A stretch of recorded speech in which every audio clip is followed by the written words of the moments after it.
Atheism को और एथीस्टिक tendencies या थ्योरीज़ को इंस्टीट्यूशनलाइज करने की, उसमें भी कोई दूसरी राय नहीं है कि वो हो रहा है, स्पेशली पाकिस्तान में। हर वो चीज़ जिसका थोड़ा सा मज़हब से कोई ताल्लुक़ निकल आए या मोरालिटी से कोई ताल्लुक़ निकल आए, इंस्टीट्यूशनल लेवल पे, अब वो जाहिर है मैं नाम नहीं लेना चाहता, इंस्टीट्यूशनल लेवल पे ऑपोजिशन आती है उस चीज़ के हवाले से। मिसाल के तौर पे इलामा Mohammad Iqbal, just to quote one thing, किस तरह उन्हें सिलेबस से निकाला गया, किस तरह यूथ के माइंड में शक व शुबहात डाले गए। मैं सिर्फ उनकी मिसाल दे रहा हूँ क्योंकि किसी दौर में चलो उनकी शायरी से बच्चा कुछ तो सीखता था, कोई तो जज्बा आता था, पाकिस्तानियत का जज्बा आता था, दीन के हवाले से जज्बा आता था, बड़ा ही एक सीक्रेटिव मैनर में साइड पे किया गया है नौजवान नस्ल को उर्दू लैंग्वेज से और इकबालियात से। इसी तरह हमारे सिलेबस में कैसी कैसी चीज़ें डाली गई हैं। ऑब्वियसली वहदत अदियान की थ्योरी के तमाम मज़ाहिब सेम हैं और इंसानियत सबसे बड़ा मज़हब है, जो कि एथिज़म का बहुत बड़ा नारा भी है, इंसानियत सबसे बड़ा मज़हब है। प्लूरलिज्म क्या है कि inclusion of everyone regardless of their identity और वट एवर दे डू, किसी को ना छेड़ो, जियो और जीने दो। उसके आइडियाज़ हमारे सिलेबस में नज़र आएंगे, आपको बच्चों की किताबों में नज़र आएंगे। ये मैं मशहूर स्कूल्स की किताबों की बात कर रहा हूँ, सोशल स्टडीज़ के सिलेबस में आपको नज़र आएंगे। जेंडर स्टडीज़ में आपको जब आप यूनिवर्सिटी जाएंगे, साइकोलॉजी पढ़ेंगे, जेंडर स्टडीज़ पूरा सब्जेक्ट है, तो सारा एथीस्टिक फ़िलासफ़ीज़ हैं, एथीस्टिक थ्योरीज़ हैं। जो अकाबरीन है उसके जैसे सिगमंड फ्रॉयड है, आपको पता है, एक बड़ा नाम है साइकोलॉजी में, लेकिन एथियस्ट था। वो सारी थ्योरीज से हमारे बच्चे एक्सपोज होते हैं सोशल साइंसेस की फील्ड में, ठीक है। तो रेस्ट एश्योर्ड इस चीज़ को इंस्टीट्यूशनलाइज भी किया जा रहा है। खैर, करंट सिनेरियो में और भी बहुत सी चीज़ें हैं। हमारा जो मीडिया है उसने एक स्ट्रैटेजी लगाई हुई है, we have to be very careful, कि जो रिलीजियस तबका है, मजहबी तबका, उसकी मुनाफकत, कोट अनकोट उसकी मुनाफकत और उसकी इम्प्रैक्टिकलिटी लोगों के सामने लाई जाए कि यार देखो ये बातें कैसी करते हैं, किस दौर में रह रहे हैं, क्या बातें कर रहे हैं, प्रैक्टिकलिटी कहाँ है। अच्छा, ये चीज़ बड़ी सीरियस है।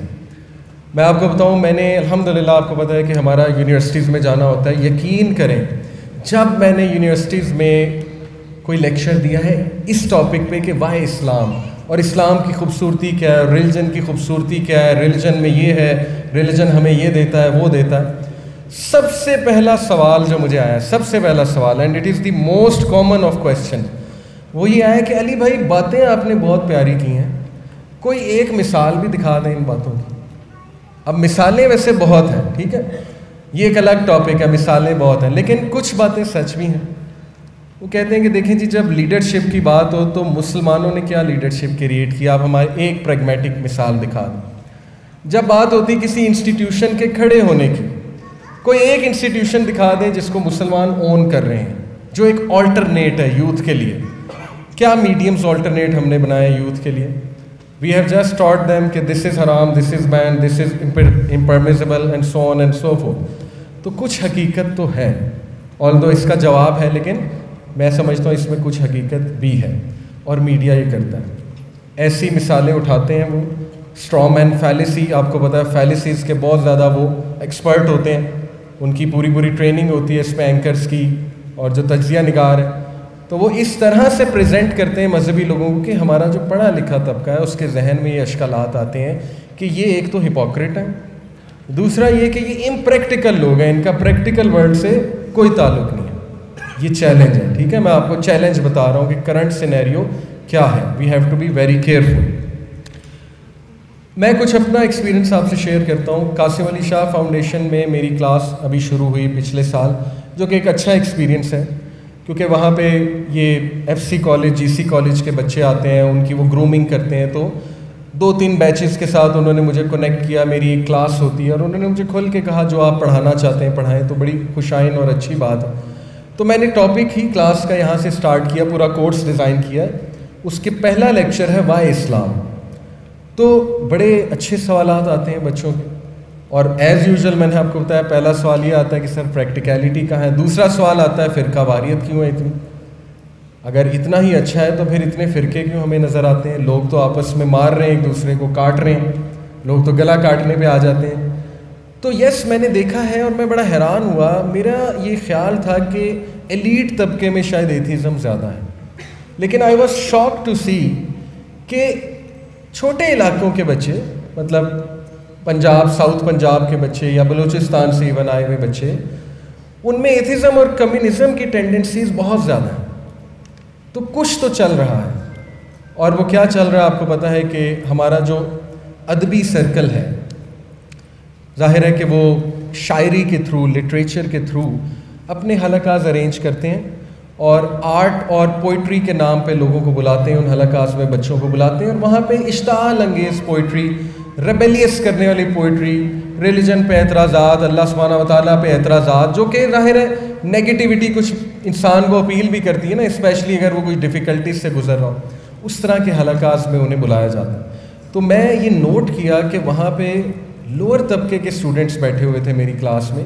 ज़ाहिर है वो जब उनका बैकग्राउंड मैंने पूछा तो they were asking question related to atheism. तो अब ये बात सिर्फ एलीट तबके तक नहीं रही, अब ये बात नीचे भी ट्रैवल कर रही है। फिर मेरा एक्सपीरियंस, मैंने इस्लामिक स्कूल्स में भी पढ़ाया, आपको पता है अल्हम्दुलिल्लाह। तो मैंने कुछ बच्चों के साथ बातचीत की और मुझे ये पता लगा कि इस बच्चे में एथिस्टिक टेंडेंसीज़ हैं। और जब मैंने थोड़ा सा डिग डीप किया तो मुझे ये बात समझ आई कि वन ऑफ द रीज़न्स वो बच्चा इस तरफ जा रहा है क्योंकि पेरेंट्स में और उसमें बहुत ज़्यादा गैप है। पेरेंट्स जिस तरह से उसको चलाना चाह रहे हैं और पेरेंट्स ये समझ रहे हैं कि जिस तरह हमें एक बात समझ आ रही है कुरान और हदीस की, इसको भी समझ आनी चाहिए। ईगोसेंट्रिज्म इसे कहते हैं ना, कि जैसा मैं कर रहा हूँ वैसा ही ये करें। तो ये एक बहुत बड़ी वजह होती है, बच्चे चूँकि गिल्ट में चले जाते हैं। बल्कि ये पहली मैं आपको वजह भी बताऊँगा अपने एक्सपीरियंस से।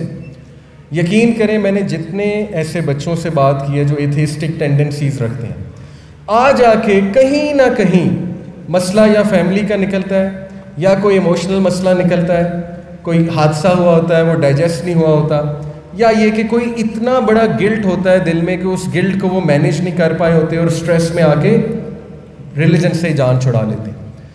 देखें, ऐसी सोसाइटीज़ जहाँ जो गिल्ट बेस्ड सोसाइटीज़ हैं, जो कि एक हद तक अच्छी बात भी है। हमारे यहाँ देखें कंजर्वेटिज़म बहुत है तो हमें गिल्ट होता है। मिसाल के तौर पे लड़का लड़की बाहर कहीं ओपनली मिलना चाहें, को गुनाह करना चाहें, तो वो गिल्ट आता है कि नहीं यार लोग देखेंगे, लोग क्या कहेंगे, कहीं बदनाम ना हो जाऊँ, ये वो एक हद तक अच्छी बात है। लेकिन अगर गिल्ट को मैनेज ना कर पाएँ, देखें गिल्ट मैनेजमेंट पूरा एक सब्जेक्ट है, इस पे बात होनी चाहिए। अभी हमारे साथ ट्रिप पे रास्ट पे कुछ लड़के गए, उनके अल्फाज कोट कर रहा हूँ, quote unquote. One of them said कि sir, before coming to this trip I used to hate Islam but now अल्हम्दुलिल्लाह I am in love with Islam. ये मैं हमारी तारीफ़ या वाईसी की तारीफ़ नहीं कर रहा, बताने का मकसद ये है कि इतनी शैलोनेस है और वो पर्सनैलिटी इतनी डिस्टॉर्ट हो चुकी है। जब मैंने थोड़ा सा डिग डीप किया, समझने की कोशिश की, तो होता ये है कि देखिए जी, हमारी जो यूथ है बहुत स्ट्रगल कर रहे हैं, बहुत ज़्यादा अंडरस्टैंड देम। गुनाहों की दुनिया में आपको पता है बहुत सी हाइपर सेक्शुअलाइज्ड सोसाइटी है, they fall in all sorts of things, अल्लाह माफ़ करें। होता ये है कि उनमें गिल्ट जब बिल्ड होता है और गिल्ट मज़ीद उन्हें फ़ील कराया जाता है, हराम हराम हराम कह के, तो एक टाइम आता है कि वो सोचते हैं कि यार ये तो मुश्किल काम है, ये तो जो क्राइटेरिया हमें बताया जा रहा है, ये जो टू डू लिस्ट है, ये तो बहुत ही मुश्किल है। वो उनसे होती नहीं, जब होती नहीं तो वो कोलैप्स करते हैं साइकोलॉजिकली, और उसके बाद स्ट्रेस को रिलीज़ करने के लिए वो कहते हैं कि सारी चीज़ें छोड़ो, रिलीजन को ही छोड़ो। तो ये बहुत ज़रूरी है गिल्ट मैनेजमेंट। अपने बच्चों को गिल्ट मैनेजमेंट भी सिखाएं, उनको होप दिलाएं। ओके, ये सलूशन भी मैं आपको साथ में बता रहा हूँ। सेकेंड रीज़न जो मेरे पर्सनल एक्सपीरियंस के मुताबिक है, देखिए कुछ लोग बहुत नर्म दिल होते हैं, सेंसिटिव होते हैं, और because of lack of knowledge when they think about the sufferings in the world, कि क्या चल रहा है, देखो एक इतना अच्छा बंदा उसको कैंसर हो गया, देखो एक इतना अच्छा बंदा उसके साथ इतना बड़ा लॉस हो गया, why bad things happen to good people. जब वो ये सोचने बैठते हैं और चूंकि वो नरम दिल होते हैं और नॉलेज भी नहीं होता, तो शैतान उनको वसवसे के थ्रू इस तरफ ले जाता है कि देयरफॉर खुदा है ही नहीं, अगर होता तो ज़िंदगी में इतनी मुश्किलात तो ना होती, ज़िंदगी तो खूबसूरत होनी चाहिए थी। अगेन वो जब अपना सवाल लेकर किसी के पास आते हैं उन्हें जज किया जाता है, उन्हें वही आंसर्स दिए जाते हैं कि तुम्हारा ईमान वीक है, तुम्हारा ईमान कमज़ोर है, ये डिप्रेशन की निशानी है, ऐसे सवालात, गलत सवालात हैं। वो पहले ही तैयार बैठा होता है कि मैं तो छोड़ने के लिए तैयार हूँ, तो उसे मज़ीद तक़वियत मिल जाती कि चलो अब तो कंफर्म हो गया। ये बहुत बड़ी वजह है। और ये मैंने देखा है, एक साहब मेरे पास आए, एडवोकेट, बहुत काबिल, बहुत अच्छे, कहते हैं मैं 15 साल से दहरिया हूँ, और जब मैंने उनसे बातचीत की तो पता यही लगा कि वो डाइजेस्ट नहीं कर पा रहे कि दुनिया में इतनी सफरिंग क्यों है। तो ये एक रीज़न है। फिर एक बहुत अहम रीज़न मैंने आपको बताया, generation gap between parents and children. असल में मैंने आपको बताया कि जेन ज़ी जो है ये बहुत क्विक है हमसे, ये लिटरली 5 स्टेप्स अहेड है हमसे। यानी मैं कोई बात कर रहा हूँ, इनको पहले से ही पता है मैंने बात क्या करनी है, ठीक है। एज ऑफ इंफॉर्मेशन में रह रहे हैं, तो हमें वो पेरेंटिंग टेक्निक सीखनी है। जेन ज़ी को डील हमने कैसे करना है। हाईली ओपिनियनेटेड है, हाईली इन्फ्लुएंस्ड हैं, हाईली ग्लोबलाइज्ड हैं, right. We have to be very careful while taking their question, और पैनिक नहीं होना। पैनिक होके हम बच्चे को मज़ीद धकेल सकते हैं एथीज़म की तरफ। पैनिक होने का वक्त नहीं, अब एक्सेप्ट करने का वक्त है। ठीक है, इसके सवालात हैं, वैलिड है, पूछेगा, पूछने दो। एतराज़ात हैं, किसी के पास भेज दें, आपको नहीं आता किसी के पास भेज दें, लेकिन पैनिक ना हो। पैनिक होंगे तो वो उसका केस मज़ीद ख़राब होने के चांसेस हैं। फिर देखिए, एथीज़म कोई ऐसा प्रोसेस नहीं है कि 1-2 दिन में बंदा एथीस्ट बन जाता है। ये एक पूरा प्रोसेस है, और इस प्रोसेस के पीछे कुछ जहनियत होती है, कुछ हालात बनते हैं कि बंदा इस तरफ चला जाता है। वो कुछ थ्योरीज़ हैं जो हमारे माशरे में बहुत ज़्यादा इस वक्त राइज हो रही हैं, जिसकी वजह से लोग एथीज़म के सफ़र पे निकलते हैं और फिर अल्टीमेटली, अल्लाह माफ़ करे, एथीज़म की तरफ चले जाते हैं। उनमें से क्या क्या थ्योरीज़ हैं? सबसे पहले तो जी मटीरियलिज़म। देखें, कंज्यूमरिज़म का दौर है, चमक का दौर है, ग्लैमर का दौर है, चीज़ों का दौर है।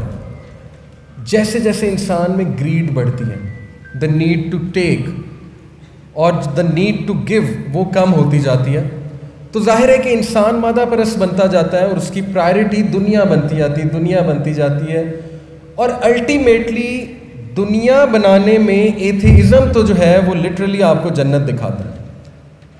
व्हेन इट कम्स टू दुनिया, तो एथीज़म जो है वो बहुत ख्वाब दिखाता है, बहुत पावर देता है इंसान को कि देखो रूल्स ही कोई नहीं, इंजॉय करो लाइफ को, 4 दिन की ज़िंदगी है, कुछ हलाल हराम नहीं है, एक्सप्लोर करो चीज़ों को, वगैरह वगैरह।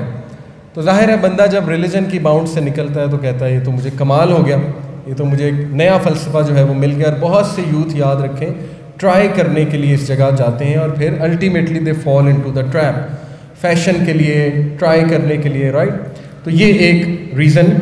फिर इंटेलेक्चुअलिज़म पूरा एक फ़लसफ़ा। इंटेलेक्चुअलिज़म ये है कि 2-4 किताबें पढ़ के, डिबेटिंग कैंप्स अटेंड करके, 2-4 ऐसे अल्फाज सीख के जो बड़े फ्लावरी से वर्ड्स हैं, ग्लैमरस से वर्ड्स हैं, इंसान तकब्बुर करने लगे कि मुझे तो सब कुछ पता लग गया, मैं तो बहुत बड़ी बला हूँ, मैं तो शेर हूँ, और दूसरों को नीचा देखने लगे। आप देखें ना, तकब्बुर, किबर क्या है?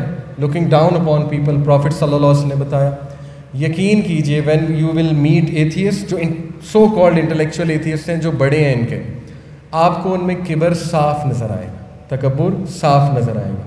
जो तकब्बुर वाला इंसान है वो बात ही मजाक उड़ाने से शुरू करता है, वो बात ही स्कॉफ करने से, सार्केज़म से शुरू करता है, सार्केज़म से, राइट। तो ये ह्यूमिलिटी की कमी होना और अपने आप को बहुत इंटेलेक्चुअल समझना, इस वजह से भी इंसान इस तरफ चला जाता है। तो ऐसे बंदे को हैंडल करने में केयर करनी चाहिए, जो है तो हाईली इंटेलेक्चुअल, लेकिन वो वाइल्ड हॉर्स की तरह है, कहीं भी जा सकता है, उसके हवाले से भी बहुत केयर करनी चाहिए। और हीडोनिज़म आपको पता है क्या? हैप्पीनेस का फ़लसफ़ा है, maximisation of pleasure, minimisation of suffering.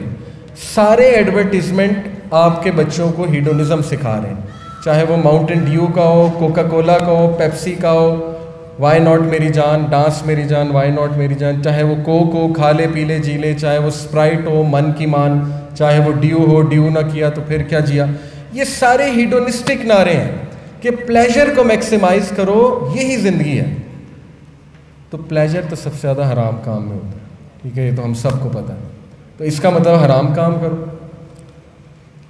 तो योलो का lifestyle, hedonism, you only live once, उस वजह से फिर लोग जब देखते हैं ना, अरे मज़हब तो बहुत बैन लगाता है, रिस्ट्रिक्शन लगाता है, छोड़ो इसे, लाइफ एंजॉय करो, ये रीज़न। और लास्टली फेमिनिज़म, ऑल्दो ये आपको अजीब लगेगा, हाउ फेमिनिज़म, देखें फेमिनिज़म अल्टीमेटली लीड्स टू इल्हाद। ये मेरा एक्सपीरियंस भी है कई लोगों के साथ, और ये मैंने आपको पढ़ के बात कर रहा हूँ, कुछ समझ के बात कर रहा हूँ।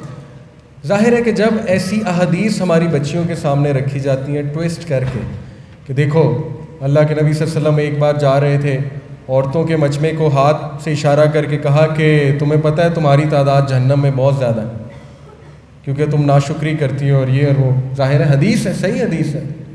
इस तरह की चीज़ें शरारती जहन के लोग इस तरह की चीज़ें लाते हैं, फेमिनिस्ट जो हैं, और आहिस्ता आहिस्ता बीज बोते हैं हमारी बच्चियों के जहन में डाउट।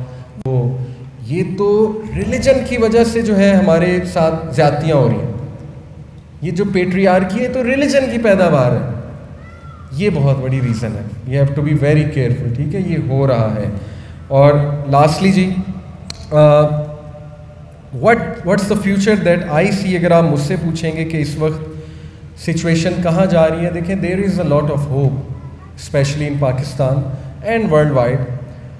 इंटेलेक्चुअल बेस एथिज़म की टूट रही है, उसकी कमर टूट रही है। रीज़न क्वांटम मैकेनिक्स, और क्वांटम मैकेनिक्स की जो फील्ड है आप देखें उसने पर्सपेक्टिव ही चेंज कर दिया साइंटिस्ट का। क्वांटम मैकेनिक्स इन शॉर्ट ऐसी बातें बताती है ना कि तुम्हें पता ही क्या है, तुम तो 3 डायमेंशनल बीइंग्स हो। अभी तो तुम जब उस वर्ल्ड में जाओगे माइक्रो ऑर्गेनिजम्स के या एटॉमिक सब एटॉमिक पार्टिकल्स में जाओगे, तुम्हें पता लगेगा कि कायनात का निज़ाम चल कैसे रहा। तो उसने लिटरली स्लैप किया एरोगेंट एथियस्ट को और चेक किया और हम्बल किया। रिचर्ड डॉकिंस का लेटेस्ट इंटरव्यू आप सुन सकते हैं पियर्स मॉर्गन के साथ गुड मॉर्निंग ब्रिटेन, और रिचर्ड डॉकिंस हम्बल हुआ हुआ है, उसके तोते उड़े हुए, उसका रंग उड़ा हुआ है, आप देख लें, क्योंकि वो सवालात ऐसे करता है, वो उसे फंसाता है और फिर उसे छेड़ता है, कहता है लगता है आप जो है ना आपकी वो एरोगेंस टूट गई है जो पहले होती थी। तो उसने साफ इकरार किया इंटेलिजेंट डिज़ाइन है, नज़र आ रहा है, कैसे इनकार कर सकते हो। जेम्स वेब टेलीस्कोप ने ऐसी सी तस्वीरें खींच ली, how can you deny it, outrageous है एथिज्म, ठीक है। तो इसकी इंटेलेक्चुअली तो कमर टूट रही है। अब जो आ जाके रह गया है वो आ जाके बस जज्बाती आर्गूमेंट्स रह गए हैं। मैंने जैसे आपको बताया कई लोग इसलिए चले जाते हैं कि किसी मौलवी साहब ने उनके साथ जो है वो कोई ऐसी चीज़ की होती है, ज़ाहिर है नॉट टू मेंशन अब्यूज़ किया होता है, या जो है वो किसी मौलवी साहब के साथ अच्छा इंटरेक्शन नहीं उनका होता, या पेरेंट्स की तरफ से टॉक्सिसिटी ऐसी होती है कि वो पेरेंट्स ने बहुत गिल्ट फील कराया होता है। यहाँ मैं पेरेंट्स को ब्लेम नहीं कर रहा, इसलिए ये आर्गूमेंट आप ना लीजिएगा, ये सिर्फ इस्लाह के लिए मैं कुछ पॉइंट्स अपने एक्सपीरियंस से बता रहा हूँ। और जाहिर है कि उनको डर्टी फील कराना कि I am a bad boy, you are a bad boy, you are a bad girl, ये जो बैड बॉय बैड गर्ल का टैग है, जाहिर है कि ये इंसान को फिर इस तरफ शैतान के लिए वो वल्नरेबल हो जाता है। तो चूँकि हमारे दरमियान उस्ताद हमज़ा ज़ोरसिस मौजूद हैं तो सॉल्यूशंस पे ज़रूर वही बात करेंगे, क्योंकि माशाल्लाह ये फील्ड भी उनकी है। मैं सिर्फ आपको पाकिस्तान के कॉन्टेक्स्ट में कुछ आगाही देना चाह रहा हूँ कि we have to be careful now. अब हम इल्यूजन में नहीं रह सकते कि नहीं ये चंद एक लोग हैं और ये हम पे हमले नहीं हो रहे हैं, बिल्कुल हो रहे हैं। मीडिया की तरफ से, एकेडेमिया की तरफ से, यूनिवर्सिटीज़ की तरफ से, लिटरेचर की तरफ से, हर तरफ से ये हमले हो रहे हैं। बट मैं आपको इलामा मोहम्मद इकबाल का एक शेर जवाब शिकवा का सुनाना चाहूँगा, just to give us hope. बहुत खूबसूरत मुझे ये शेर जो है वो लगता है। ही सेड, और इंग्लिश में भी ट्रांसलेट करूँगा ताकि सब समझ जाएं, देख कर रंगे चमन होना परेशान माली, yet let the gardener not be sad to see the garden spoiled. कौकबे गुंचे से शाखें हैं चमकने वाली, for soon its branches will glow with birds like stars of light. खसो खाशाक से होता है गुलिस्तां खाली, the withered leaves and weeds will pass and all its sweepings old. गुल बरंदाज हैं खूने शुहदा की लाली, for there again will martyr blood in roses red unfold, the blood of our ancestors who strive for Pakistan, who strive for la ilaha illallah. रंग गर्दों का जरा देख तो उन्ना भी है, but look a hint of russet hue brightening the eastern skies. ये निकलते हुए सूरज की उफकताबी है। The glow on your हराइजन्स bro heralds a new sunrise. So there is a lot of hope. और ये शेर आपके बारे में, यूथ के बारे में है कि परेशान ना हो माली, गार्डनर परेशान ना हो, ऐसी फ़ौज तैयार हो रही है, ऐसे लोग तैयार हो रहे हैं जेनजी जो खुद ही इस चीज़ का इंशाल्लाह मुकाबला भी करेंगे और आप देखेंगे कि ये लोग हमारे यूथ एथिज़म की कमर तोड़ेंगे। So be very hopeful and keep praying for our youth, keep praying for everyone. जज़ाकुमुल्लाह खैर फॉर लिसनिंग। सुब्हानक अल्लाहुम्मा बिहम्दिका अशहदु अल्ला इलाहा इल्ला अंता अस्तगफिरुका व अतूबु इलैक।